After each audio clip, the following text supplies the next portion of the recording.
Untuk memulai kegiatan PA kita saat teduh sejenak. Saat teduh dimulai.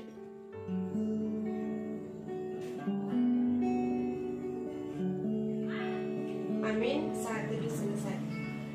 Kita angkat lagu pujian, terima kasih Tuhan.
Kembali Tuhan, kami mengucap syukur buat segala berkat Tuhan yang kami rasakan hingga pada saat ini. Tuhan, kami dapat berkumpul di tempat ini untuk melakukan kegiatan kenalan Alkitab kami. Tuhan Yesus, mari Tuhan yang memberkati kegiatan kami ini dan awal pertengahan hingga akhir. Terima kasih Tuhan Yesus, amin. Terima kasih untuk Saudari Cesaria telah memimpin ibadah kita pada pagi hari ini. Ya baik, ada baiknya saya memperkenalkan diri dulu. Nama saya yaitu Elsa Gultom, Prodi Pendidikan Agama Kristen. Nah, ayat Alkitab yang menjadi ayat Alkitab pada pagi hari ini untuk saat ini yang terambil dari. Baik, mari kita sama-sama membaca Amsal 23 ayat 18. 1, 2, 3 ya. Karena masa depan sungguh ada dan harapanmu tidak akan hilang. Baik, tema pada pagi hari ini untuk kita yaitu masa depan pemuda yang berakar dalam Kristus. Nah, sebelum itu ada hal yang penting untuk kita ketahui sebelum kita beranjak ke firman Tuhan. Ada 3 hal dalam hidup kita yang tidak bisa kembali, yaitu bisa kita singkat yaitu wakiki, yang artinya yaitu yang pertama waktu, lalu yang kedua kenangan, lalu yang ketiga kesempatan. Baik, saya ulangi, yaitu 3 hal dalam hidup kita yang tidak bisa kembali, yaitu yang pertama waktu, kedua kenangan, lalu yang ketiga kesempatan. Dan kemudian ada 3 hal juga yang tidak dapat hilang dalam hidup kita, yaitu yang pertama pengharapan, kedua ketulusan, dan yang ketiga semangat. Bisa saya ulangi, yang pertama pengharapan, ketulusan, dan semangat. Setiap manusia, terutama kita sebagai pemuda Kristen, pastikan memiliki ketiga hal tersebut, yaitu yang pertama tadi pengharapan, lalu yang kedua ketulusan dan semangat. Lalu namun tidak bisa dipungkiri banyak pemuda Kristen dalam menghadapi hidup dengan cara apatis. Apatis itu artinya yaitu tidak memiliki pengharapan, ketulusan, dan semangat.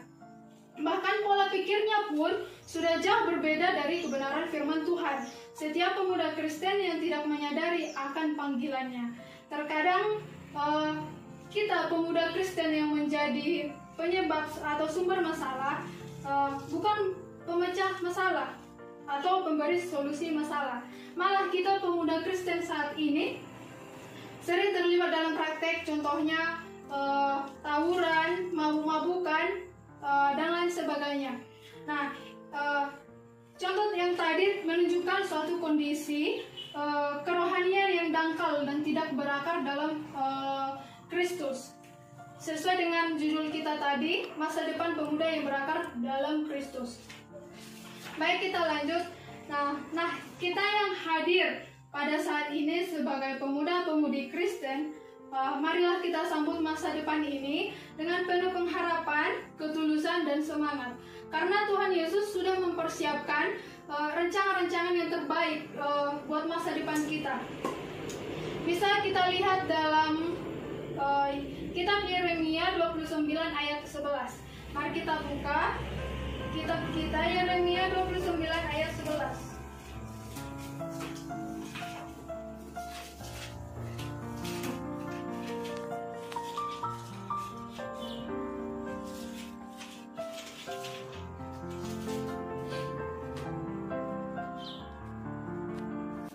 Sharing di sini dari Yeremia 29 ayat 11 tadi. Tapi sebelum itu kita baca dulu sama-sama. 1, 2, 3 ya. Sebab aku ingin mengetahui rencana-rencana apa yang ada padaku mengenai kamu. Demikianlah firman Tuhan, yaitu rencana damai sejahtera dan bukan rencana kecelakaan, untuk memberikan kepadamu hari depan yang penuh harapan. Nah, dari kitab Yeremia tadi, bisa kita ambil 5 cara yang dapat kita lakukan untuk menyambut masa depan yang telah Tuhan rencanakan. Siapa yang tahu inti dari Yeremia 29 ayat 11 tadi? Saya Kak. Iya, kepada Yulia. Berpikir Kak, jawabannya. Iya, berpikir. Berpikir itu artinya jangan melakukan sesuatu sebelum dipikir dengan matang. Banyak seperti dalam kehidupan kita sehari-hari, banyak yang kita lakukan dengan aktivitas, tetapi belum dipikirkan sudah langsung dilakukan. Itu sangat salah. Lalu yang kedua, siapa yang tahu? Saya Kak. Iya, silahkan. Bertindak. Iya, betul sekali. Yang kedua yaitu bertindak. Artinya bertindak di sini di dalam Yeremia 29 ayat 11 yaitu melakukan sesuatu yang telah dipikir dengan matang. Lalu yang ketiga, siapa yang tahu? Saya Kak. Iya, silakan Mayuni. Kebiasaan Kak. Iya, betul sekali. Yang ketiga yaitu kebiasaan, yang artinya di dalam Yeremia 29 ayat 11 ditujukan dengan poin nomor 3 kebiasaan tadi disebut seperti yang dikatakan Wahyuni. Artinya kita akan terbiasa dengan berpikir sebelum bertindak.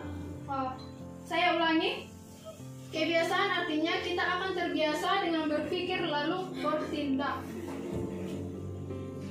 Lalu dari kitab Yeremia itu bisa kita ambil apa lagi? Siapa yang tahu? Saya Kak. Ya, silahkan Krisna. Menurut saya karakter. Iya, karakter itu apa artinya? Karakter itu artinya di dalam Yeremia 29 ayat 11 diartikan karakter artinya akan menunjukkan sifat kita setelah mengikuti langkah di atas. Di dalam Yeremia 29 ayat 11, yang keempat, karakter artinya di situ menunjukkan sifat kita aslinya setelah mengikuti langkah di atas, yaitu langkah berpikir, bertindak, dan karakter. Lalu yang kelima, Saya Kak. silakan Cisnelia. Ada nasib Kak.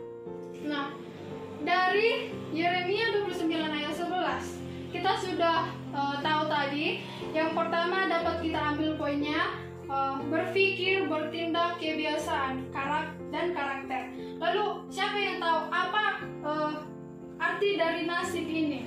Dari kitab Yeremia 29 ayat 11. Ada yang tahu? Baik, saya jelaskan. Artinya yaitu dari keempat cara di atas dengan berpikir, bertindak, karakter, artinya itulah yang akan menentukan masa depan kita atau nasib sesuai dengan judul kita, masa depan yang berakar di dalam Kristus. Nah, untuk mengakhiri PA ini saya memiliki sebuah ilustrasi. Jika sebuah telur bisa kita bayangkan sebuah telur jika dipecahkan oleh kekuatan dari luar, contohnya kita pecahkan dari luar, maka kehidupan di dalam telur itu berakhir. Tetapi jika sebuah telur dipecahkan oleh kekuatan, maka kehidupan baru telah lahir. Seperti telur yang diperami oleh induknya, jika itu kekuatan dari dalam. Baik, begitupun dengan masa depan kita. Untuk mencapai semuanya itu dimulai dengan dari dalam diri kita sendiri dulu, bukan dari orang lain. Karena hal-hal besar selalu dimulai dari hal terkecil dari dalam diri kita sendiri. Baik, ada lagu mengatakan Tuhan tidak pernah menjanjikan langit selalu biru, bunga selalu mekar, dan mentari selalu bersinar. Tapi ketahuilah bahwa Tuhan selalu memberi pelangi di setiap badai. Tuhan selalu memberi kedamaian setelah badai, senyum di setiap air mata, berkat di setiap cobaan, dan jawaban di setiap doa. Nah, dari kesimpulan yang kita ambil dari pihak kita pada pagi hari ini, yaitu jangan pernah menyerah, dan marilah kita sambut masa depan ini dalam tangan Tuhan dengan penuh yang ketiga tadi, pengharapan, ketulusan, dan semangat. Nah, terima kasih. Saya mengucapkan terima kasih kepada teman-teman yang ada di sini atas waktunya dan kesempatan pada pagi hari ini bisa kita melakukan PA kita pada pagi hari ini. Baik, untuk mengakhiri PA kita ini adalah baiknya kita bernyanyi dari Padang Gurun Menjadi Taman Tuhan.